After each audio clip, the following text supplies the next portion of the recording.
Nunca imaginé que la mujer que me llamaba cazafortunas terminaría siendo exactamente eso. Me conta en los comentarios de qué ciudad me estás escuchando, y que Dios bendiga a tu familia. Pero vamos por partes. Mi nombre es Paula, tengo 37 años, soy ingeniera civil, y llevo 8 años casada con Alberto Pérez en Zaragoza. Una ciudad hermosa donde construí mi carrera desde cero, trabajando en proyectos de infraestructura que transformaron varios barrios de la ciudad. Cuando conocí a Alberto hace 9 años, trabajaba en el diseño de un complejo residencial en el centro histórico. Él era el representante legal de una de las empresas contratistas, y nos conocimos durante una de esas largas reuniones técnicas que pueden durar horas. Alberto era diferente de los hombres con los que había salido antes. Tenía esa seguridad tranquila de alguien que había crecido sin preocupaciones económicas, pero sin la arrogancia que a veces acompaña ese privilegio. Era inteligente, divertido, y parecía genuinamente impresionado por mi trabajo.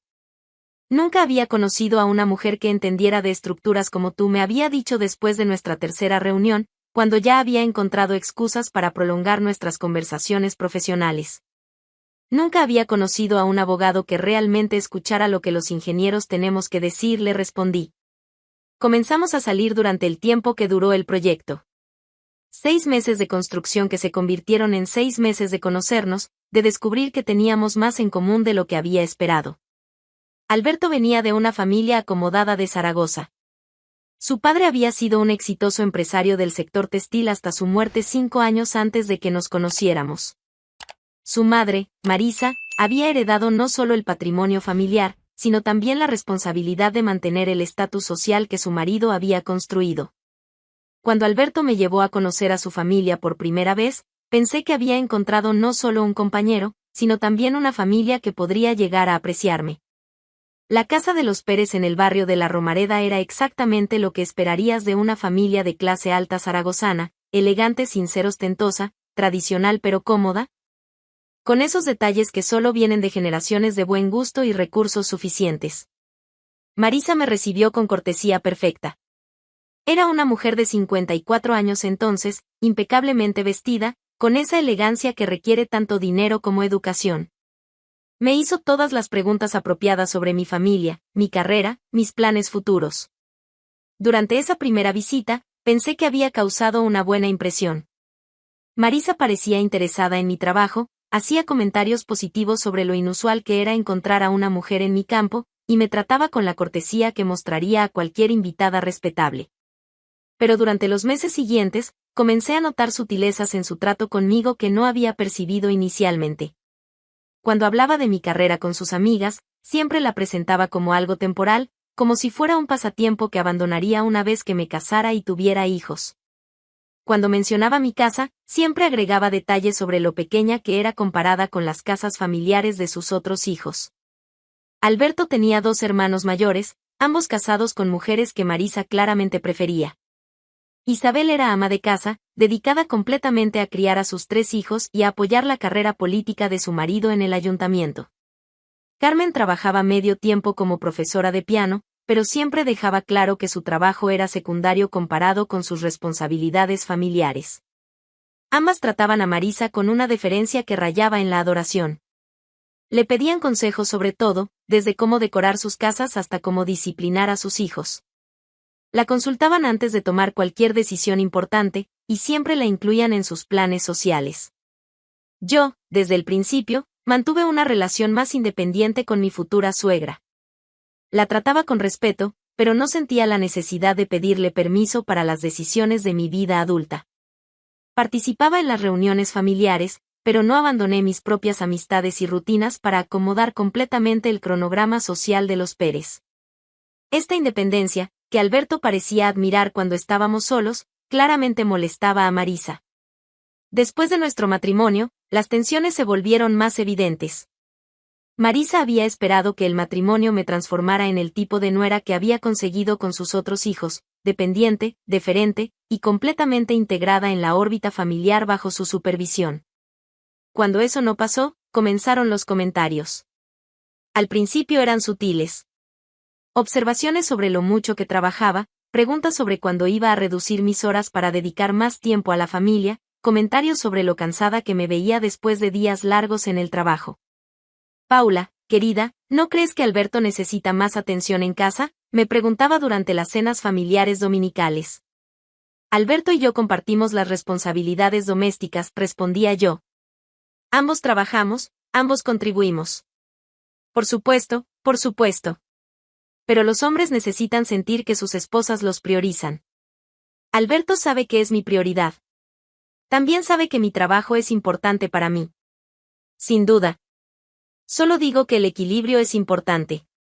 Conversaciones que sonaban razonables en la superficie, pero que siempre terminaban con la implicación de que yo no estaba cumpliendo adecuadamente mi papel como esposa. Durante el segundo año de matrimonio, los comentarios se volvieron más directos. Marisa comenzó a hacer observaciones sobre mis decisiones financieras, mi ropa, mi manera de manejar las situaciones sociales. Paula, cariño, ¿no crees que ese vestido es un poco demasiado profesional para una cena familiar? Es el mismo tipo de vestido que uso para reuniones de trabajo importantes. Exactamente mi punto. Las cenas familiares no son reuniones de trabajo. ¿Qué tipo de ropa crees que sería más apropiada? Algo más femenino, más suave. Como lo que usan Isabel y Carmen. Isabel y Carmen se vestían como si estuvieran perpetuamente en camino a una reunión de la Liga Femenina de Caridad, colores pastel, telas suaves, joyas discretas pero caras. Elegantes de una manera que requería no tener que preocuparse por mancharse con cemento o subir escaleras en obras de construcción. Los comentarios sobre mi carrera se volvieron más frecuentes y más punzantes. ¿No es difícil mantener la feminidad trabajando en un ambiente tan masculino?, me preguntaba delante de invitados. Mi feminidad no depende de mi ambiente de trabajo, respondía. Por supuesto que no. Solo me pregunto si no sería más satisfactorio tener una carrera que permitiera expresar los instintos maternales naturales. ¿Como cuál? Enseñanza, enfermería, trabajo social. Carreras que nutren en lugar de construir. La ingeniería también nutre. Construyo infraestructura que mejora la vida de la gente. Sin duda. Es admirable. Solo digo que hay diferentes tipos de construcción. Estas conversaciones siempre terminaban de la misma manera, con Marisa sonriendo como si hubiera hecho un punto razonable, y conmigo sintiéndome como si hubiera sido criticada pero sin poder señalar exactamente cómo. Alberto, cuando le comentaba estas interacciones, siempre tenía explicaciones que minimizaban el problema. Mamá solo se preocupa por ti. Quiere asegurarse de que seas feliz. ¿Cómo es crítica constante una forma de preocuparse? No es crítica. Es interés. Mamá da consejos porque te considera parte de la familia. ¿Y si no quiero sus consejos? Entonces los escuchas cortésmente y haces lo que consideres mejor. ¿Y si sus consejos son constantemente sobre cómo debería cambiar todo aspecto de mi personalidad y mi carrera? Paula, estás exagerando. Mamá respeta tu carrera. ¿Respetar mi carrera es sugerir que debería cambiarla por algo más femenino? Está tratando de conocerte mejor. Pregunta sobre cosas que no entiende. Durante los siguientes años, establecí una rutina de supervivencia en las reuniones familiares. Sonreía, asentía cuando era apropiado, y mantenía conversaciones superficiales que no dieran a Marisa oportunidades para comentarios críticos. Pero la tensión seguía creciendo. Especialmente cuando otras personas comenzaron a notar la dinámica. Durante una barbacoa familiar el verano pasado, una prima de Alberto me llevó aparte. ¿Cómo lo haces?, me preguntó. ¿Hacer qué? Manejar a la tía Marisa. Siempre tiene algo que decir sobre todo lo que haces. ¿Es tan obvio? Para cualquiera que esté prestando atención. Pero tú siempre mantienes la calma. ¿Qué alternativa tengo? ¿Podrías confrontarla? ¿Y crear un drama familiar que dure años? No, gracias. ¿Pero no te molesta? Me molesta. Pero elegí mis batallas. Lo que no le dije a la prima de Alberto era que había comenzado a documentar mentalmente cada comentario, cada crítica, cada intento de hacerme sentir inadecuada. No porque planeara hacer algo con esa información, sino porque necesitaba validar mis propias percepciones. Cuando vives con crítica constante presentada como preocupación amorosa, comienzas a dudar de tu propia interpretación de las situaciones. El mes pasado, esa dinámica cambió completamente. Era un martes por la mañana. Trabajo desde casa los martes para concentrarme en diseños que requieren atención ininterrumpida. Había terminado temprano y estaba en la cocina preparando café cuando escuché voces desde el salón principal. Marisa había llegado para una de sus visitas regulares, acompañada por Isabel y Carmen. Desde la cocina, podía escuchar perfectamente la conversación. Fue entonces cuando escuché las palabras que cambiaron todo. No entiendo cómo Alberto sigue ciego ante esa cazafortunas barata. Se nota desde lejos que solo se casó con él por el dinero de la familia. 8 años de sospechas confirmadas en una sola frase. Después de escuchar esas palabras, me quedé inmóvil junto a la cafetera procesando no solo lo que había oído, sino la complicidad en las voces de Isabel y Carmen. Durante 8 años había mantenido la compostura ante los comentarios sutiles de Marisa, pero escucharla llamarme cazafortunas delante de toda la familia fue el momento que cambió todo. Entré al salón con la bandeja de café como si no hubiera pasado nada, pero internamente ya había tomado una decisión: si Alberto no iba a defenderme, tendría que defenderme sola. Esa tarde, cuando le conté a mi marido lo que había escuchado, su reacción confirmó mis peores sospechas. Alberto minimizó la situación, sugirió que había malinterpretado las palabras de su madre, y finalmente me pidió que fuera más comprensiva con una mujer que había sacrificado mucho por la familia. No puedo elegir entre mi madre y mi esposa, me dijo, como si pedirle que me defendiera fuera una traición a Marisa. Fue entonces cuando decidí que necesitaba conocer realmente a la mujer que llevaba 8 años humillándome. Durante las siguientes semanas, comencé a prestar atención real a los patrones de comportamiento de mi suegra. No solo a sus palabras venenosas, sino a sus acciones, sus rutinas, sus explicaciones sobre dónde pasaba el tiempo. Marisa tenía un cronograma muy específico. 3 días a la semana salía de casa supuestamente para reuniones de caridad con el grupo de señoras de la parroquia San Pablo. Martes, jueves y sábados, siempre a las 2 de la tarde, siempre regresando después de las 6. Lo extraño era que estas salidas habían comenzado hace apenas 6 meses. Durante los 7 años anteriores que la conocía, Marisa nunca había mostrado interés especial en trabajo caritativo organizado. Participaba ocasionalmente en eventos benéficos, como cualquier señora de su posición social, pero nunca con la regularidad y dedicación que ahora mostraba. También había comenzado a recibir llamadas telefónicas que tomaba en privado. Cuando sonaba el teléfono durante las reuniones familiares, Marisa se disculpaba y se alejaba para hablar en voz baja. Cuando alguien preguntaba quién había llamado, siempre tenía respuestas vagas sobre coordinación de eventos o confirmación de horarios. Pero lo que más me llamó la atención fueron los cambios en su apariencia personal. Marisa siempre había sido una mujer elegante, pero en los últimos meses había intensificado significativamente su rutina de cuidado personal. Había comenzado a ir a la peluquería semanalmente en lugar de cada 15 días. Usaba perfumes más elaborados y más caros. Su ropa había evolucionado hacia estilos más modernos y favorecedores. Para una mujer de 62 años que llevaba 5 años viuda, estos cambios podrían explicarse de muchas maneras. Pero combinados con las salidas regulares y las llamadas secretas, creaban un patrón que despertaba sospechas. Decidí comenzar mi investigación de manera sistemática. El primer paso fue confirmar las supuestas reuniones de caridad. Llamé a la parroquia San Pablo haciéndome pasar por alguien interesada en unirme a las actividades benéficas. ¿Podrían decirme qué días se reúnen las voluntarias?, pregunté. Tenemos diferentes grupos, me respondió la secretaria. Las señoras de la Liga de Caridad se reúnen los miércoles por la mañana.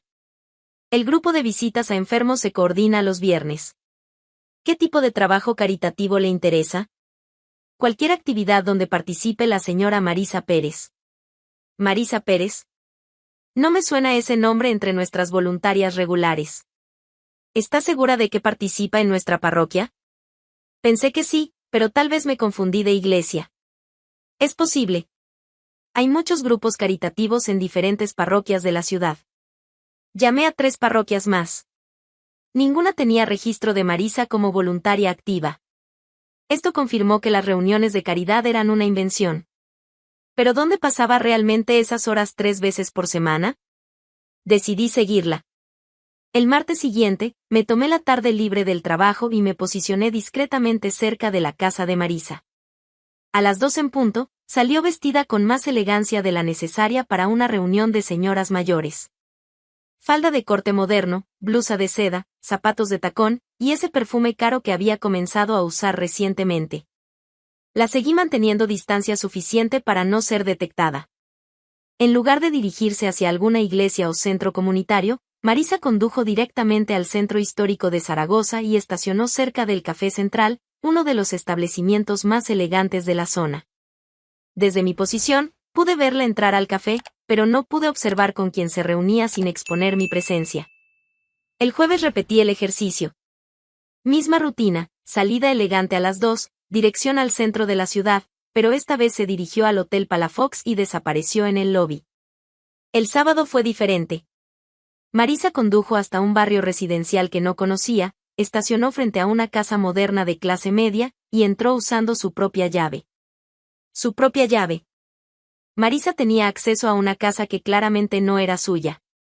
Durante los siguientes días, desarrollé una estrategia más elaborada. En lugar de seguirla yo misma, decidí hablar con las personas que trabajaban en los lugares que frecuentaba. Comencé con el Café Central. Me presenté como alguien que estaba organizando una sorpresa para mi suegra y necesitaba información sobre sus rutinas habituales. La señora Pérez, me preguntó el camarero después de que le describiera a Marisa. Sí, viene regularmente. Siempre los martes a la misma hora. ¿Viene sola? No, siempre se reúne con el mismo señor. Un hombre muy elegante, debe tener su edad. ¿Cómo es él? Alto, cabello canoso, bien vestido. Se ve que tienen una amistad muy cercana. Siempre piden la mesa del rincón, la más privada. ¿Una amistad cercana? Bueno, se nota que se conocen muy bien. Hablan en voz baja, se ríen mucho, a veces se toman las manos. Se toman las manos. Marisa, la viuda respetable que llevaba 5 años llorando la muerte de su marido, se tomaba las manos con un hombre desconocido en encuentros secretos. ¿Sabe cómo se llama él? No sabría decirle. Pero son muy educados, siempre dejan buena propina. Mi siguiente parada fue el Hotel Palafox. La estrategia fue similar, me presenté como familiar organizando una sorpresa. El conserje fue más discreto, pero confirmó que Marisa visitaba el hotel regularmente los jueves por la tarde. ¿Para qué tipo de reuniones?, pregunté. No sabría decirle exactamente. Pero siempre pide que confirmen la reserva de una habitación específica. ¿Una habitación?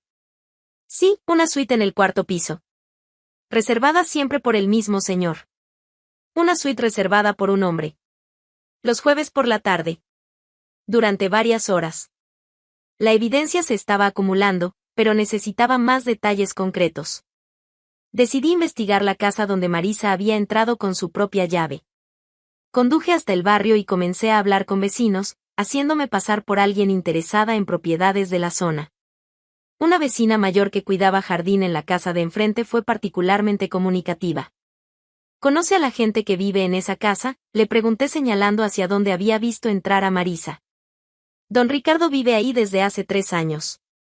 Un hombre muy educado, viudo como yo. ¿Vive solo? Oficialmente sí. Pero últimamente recibe visitas muy regulares de una señora elegante.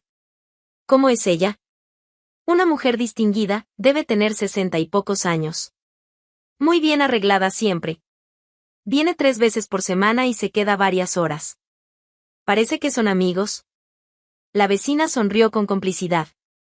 Querida, a nuestra edad ya no tenemos amigos que nos visiten con tanta dedicación. Claramente hay algo más que amistad ahí. ¿Desde cuándo la ve venir? Unos 6 meses. Al principio pensé que tal vez era su hermana o alguna familiar. Pero después noté cómo se comportan cuando están juntos. ¿Cómo se comportan? Como pareja. Se toman del brazo, él le abre la puerta del coche, la ayuda con las bolsas. Son detalles que no haces con una hermana. ¿Y qué opina don Ricardo? Es un hombre encantador. Perdió a su esposa hace 2 años y se nota que estaba muy solo. Me alegra ver que ha encontrado compañía. ¿Sabe cómo se llama la señora? Marisa, creo. Al menos así la he escuchado llamarla. Marisa Pérez, la viuda inconsolable que había pasado 5 años criticando a cualquiera que sugiriera que podría rehacer su vida, tenía una relación secreta con un hombre llamado Ricardo. Durante la siguiente semana, completé mi investigación visitando los 3 lugares en días diferentes. Confirmé que Marisa tenía un patrón establecido: martes en el Café Central para citas románticas públicas, jueves en el Hotel Palafox para encuentros íntimos privados, y sábados en casa de Ricardo para convivencia doméstica. Una relación completa y elaborada que había estado manteniendo en secreto durante meses mientras criticaba públicamente mi moralidad y mi valía como esposa. La ironía era perfecta. La mujer que me llamaba cazafortunas estaba teniendo una aventura secreta con un hombre que claramente le proporcionaba la atención emocional y física que había estado fingiendo no necesitar desde la muerte de su marido. Pero la revelación más importante vino cuando finalmente conseguí información específica sobre Ricardo. A través de conversaciones con otros vecinos, descubrí que Ricardo Mendoza era propietario de 2 restaurantes en el centro de Zaragoza y tenía inversiones considerables en propiedades comerciales.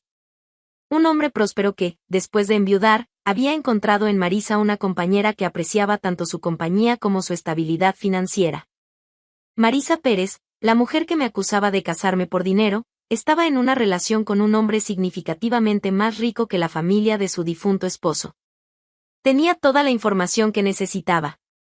Ahora solo debía decidir qué hacer con ella. Y sabía exactamente con quién necesitaba hablar primero: don Ernesto, el hermano mayor del difunto esposo de Marisa y el patriarca no oficial de la familia Pérez. Don Ernesto Pérez era un hombre de 70 años que había pasado su vida construyendo y manteniendo la reputación de la familia. Hermano mayor del difunto esposo de Marisa, había asumido naturalmente el papel de patriarca familiar después de la muerte de su hermano. Durante los 8 años que llevaba siendo parte de la familia, don Ernesto siempre me había tratado con respeto genuino.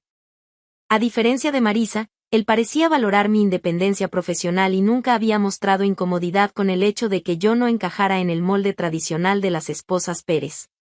Era la persona perfecta para compartir lo que había descubierto. Le pedí una reunión privada bajo el pretexto de consultar sobre un tema familiar importante. Don Ernesto me citó en su estudio un jueves por la tarde, el mismo día que sabía que Marisa estaría en su encuentro semanal en el Hotel Palafox. Cuando llegué a su casa, don Ernesto me recibió con esa cortesía formal que caracterizaba a su generación, pero noté inmediatamente que parecía preocupado. Le expliqué que había notado comportamientos inconsistentes en Marisa durante los últimos meses y que, movida por la preocupación familiar, había investigado discretamente sus actividades. Don Ernesto me escuchó sin interrumpir mientras le relaté cada detalle: las supuestas reuniones de caridad que no existían, los encuentros regulares en el Café Central, las reservas en el Hotel Palafox y la casa de Ricardo Mendoza donde Marisa tenía su propia llave. Cuando terminé de hablar, don Ernesto permaneció callado durante varios minutos, procesando la información. ¿Estás completamente segura de estos hechos?, me preguntó finalmente. Le mostré las notas que había tomado, incluyendo fechas específicas, nombres de los empleados con quienes había hablado, y la descripción física de Ricardo proporcionada por los vecinos. ¿Y dices que esto lleva ocurriendo aproximadamente 6 meses? Según los testimonios de vecinos y empleados, sí. Don Ernesto suspiró profundamente. Paula, debo confesarte que yo también había notado cambios en el comportamiento de Marisa. Su nueva preocupación por la apariencia, las salidas frecuentes, las llamadas privadas. Pero pensé que tal vez era saludable que estuviera rehaciendo su vida social. ¿Nunca sospechó que pudiera haber un hombre involucrado? Honestamente, esperaba que fuera así. Mi cuñada estuvo genuinamente destrozada cuando murió mi hermano. Si había encontrado compañía, me parecía positivo. Entonces, ¿por qué el secreto? Esa es exactamente la pregunta que me preocupa. Don Ernesto se levantó y caminó hacia la ventana de su estudio. Paula, hay algo que necesitas saber. La actitud de Marisa hacia ti nunca me ha parecido justa. Durante años he escuchado sus comentarios sobre tu carrera, tu independencia, tu manera de manejar el matrimonio con Alberto. ¿Ha hablado con ella sobre eso? Varias veces. Pero Marisa siempre tenía justificaciones sobre proteger los valores familiares, asegurar la felicidad de Alberto, mantener las tradiciones. ¿Y usted qué pensaba? Pensaba que estaba celosa. La palabra me sorprendió. ¿Celosa? Marisa se casó a los 20 años y nunca trabajó fuera de casa. Dedicó su vida entera a ser esposa y madre, dependiendo completamente de mi hermano para todo lo relacionado con el mundo exterior. Cuando te conoció, vio algo que nunca había tenido, independencia real. ¿Y eso la molestaba? Creo que la amenazaba. Especialmente porque Alberto claramente admiraba tu autonomía. Don Ernesto regresó a su silla. Pero si Marisa ha estado manteniendo una relación secreta mientras públicamente critica tu moralidad, eso cambia todo. ¿Qué propone hacer? Confrontarla. Pero no en privado. Si Marisa ha estado viviendo una doble vida mientras te humilla públicamente, merece ser expuesta de la misma manera. ¿Cuándo? El domingo. Durante el almuerzo familiar mensual. El domingo llegó con esa tensión particular que precede a los momentos que cambian todo. Toda la familia estaba reunida en la casa de don Ernesto para el almuerzo tradicional, Alberto y yo, sus hermanos con sus esposas e hijos, y por supuesto, Marisa. Durante la comida, Marisa estuvo especialmente animada.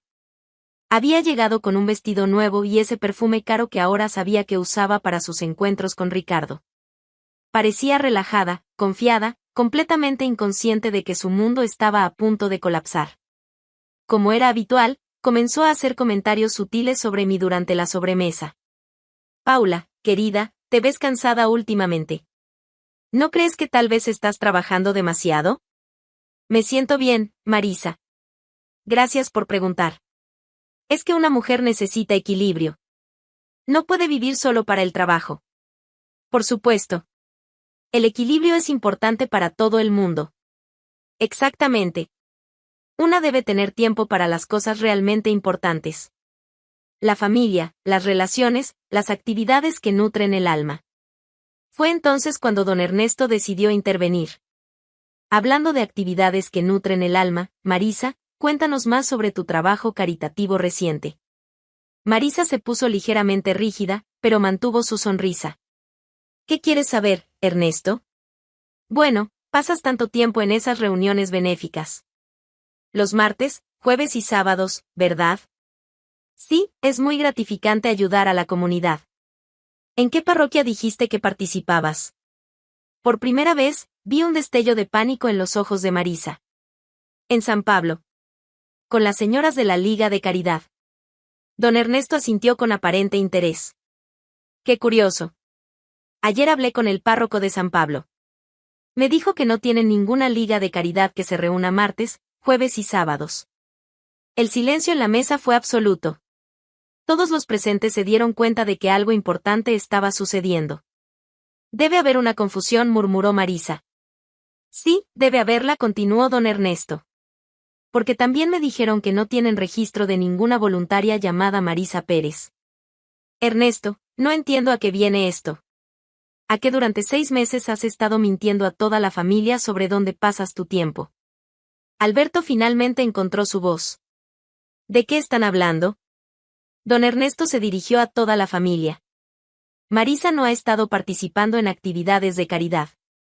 Ha estado manteniendo una relación secreta con un hombre llamado Ricardo Mendoza. La explosión de voces fue inmediata. Isabel y Carmen comenzaron a hacer preguntas simultáneamente, los hombres de la familia intercambiaron miradas de shock, y Marisa se puso completamente pálida. Eso es ridículo, logró decir finalmente. ¿Es ridículo que tengas encuentros regulares en el Café Central?, preguntó don Ernesto calmadamente. ¿Es ridículo que reserves suites en el Hotel Palafox los jueves por la tarde? ¿Es ridículo que tengas llave de la casa de Ricardo en la Avenida de la Constitución? Cada pregunta fue como una puñalada. Marisa me miró con una furia que jamás había visto en sus ojos. Tú. Fuiste tú quien me espiaste. Yo investigué las inconsistencias en tu comportamiento, respondí calmadamente. Después de escucharte llamarme cazafortunas delante de toda la familia. ¿Te llamó qué?, preguntó don Ernesto. Cazafortunas barata. Entre otros calificativos encantadores. Isabel se dirigió a Marisa con expresión horrorizada. ¿Realmente dijiste eso? Las cosas se malinterpretaron. ¿Qué se malinterpretó exactamente?, insistí. ¿Las palabras que salieron de tu boca o el hecho de que yo las escuché? Don Ernesto retomó el control de la situación. Marisa, durante 8 años has criticado a Paula por su independencia, su carrera, su manera de manejar su matrimonio. La has acusado de casarse por interés económico. Porque es verdad. ¿Es verdad? ¿O estabas proyectando? ¿Proyectando qué? Tu propia relación con un hombre que es considerablemente más próspero que nuestra familia. Marisa se quedó sin palabras. Ricardo Mendoza es propietario de 2 restaurantes y tiene inversiones considerables en bienes raíces. ¿Te parece que una mujer que critica a otra por cazafortunas debería estar secretamente involucrada con un hombre así? Mi relación con Ricardo no tiene nada que ver con dinero. Pero la relación de Paula con Alberto sí. Es diferente. ¿Por qué es diferente? Porque yo amé realmente a mi esposo. Paula solo vio una oportunidad. Fue entonces cuando perdí completamente la paciencia. ¿Una oportunidad de qué, Marisa? ¿De trabajar más horas para mantener una casa que tu hijo no podría costear solo? ¿De aguantar 8 años de comentarios venenosos sobre cada aspecto de mi personalidad? ¿De ser humillada regularmente por una mujer que resulta ser exactamente lo que me acusa de ser? Yo no soy una cazafortunas. ¿No? Entonces, ¿por qué el secreto? ¿Por qué las mentiras? ¿Por qué no presentaste a Ricardo a la familia si es una relación tan pura y desinteresada? Marisa no respondió. Don Ernesto se levantó de la mesa. Marisa, durante 5 años has usado tu viudez como excusa para controlar a esta familia. Has criticado a Paula por no conformarse a tu idea de lo que debe ser una esposa, mientras secretamente vivías exactamente la vida que la acusabas de querer. Ernesto. No he terminado. Quiero que sepas que a partir de hoy, Paula no será objeto de ningún comentario crítico más en esta familia. Y si tu relación con Ricardo es genuina, mereces ser feliz. Pero las mentiras y la hipocresía terminan ahora. Marisa se levantó de la mesa con lo que quedaba de su dignidad. No voy a quedarme aquí a ser humillada. ¿Humillada?, pregunté. ¿Cómo me has humillado durante 8 años? Esto no ha terminado. Tienes razón. No ha terminado. Porque ahora toda la familia sabe quién eres realmente. Marisa salió de la casa seguida por el silencio incómodo de todos los presentes. Alberto me miró con una expresión que no podía interpretar. ¿Cómo supiste todo eso? Porque presté atención. Algo que tú deberías haber hecho durante 8 años. 6 meses después, Marisa se había casado con Ricardo Mendoza en una ceremonia pequeña a la que no fuimos invitados. Según escuché, Ricardo era un hombre encantador que la trataba con el cariño que merecía, pero que también tenía muy poca paciencia para el drama familiar. Don Ernesto mantuvo su palabra. Nunca más escuché un comentario crítico sobre mi carrera, mi independencia, o mi lugar en la familia Pérez. Alberto y yo comenzamos terapia de parejas para reconstruir la confianza que se había perdido durante años de conflictos no resueltos. Tomó tiempo, pero eventualmente logramos establecer límites claros sobre la lealtad matrimonial y la defensa mutua. En cuanto a mí, finalmente pude relajarme en las reuniones familiares. Por primera vez en 8 años, podía ser yo misma sin tener que defenderme constantemente de ataques sutiles sobre mi carácter. La semana pasada, don Ernesto me llevó aparte después de un almuerzo familiar. Paula, quiero pedirte disculpas. ¿Por qué? Por no haber intervenido antes. Sabía que Marisa te trataba injustamente, pero no entendía hasta qué punto. No era su responsabilidad defenderme. Era mi responsabilidad como cabeza de esta familia asegurar que todos fueran tratados con respeto. Lo importante es que cuando supo la verdad, hizo lo correcto. ¿Y tú? ¿Estás bien? Estoy perfecta. Por primera vez en años, puedo ser yo misma sin tener que justificar mi existencia. Don Ernesto sonrió. Marisa perdió más que una familia cuando se fue. Perdió la oportunidad de conocer realmente a una mujer extraordinaria. Su pérdida, respondí. Y era verdad. Durante 8 años había luchado por ganarme la aprobación de una mujer que resulta ser exactamente lo que me acusaba de ser.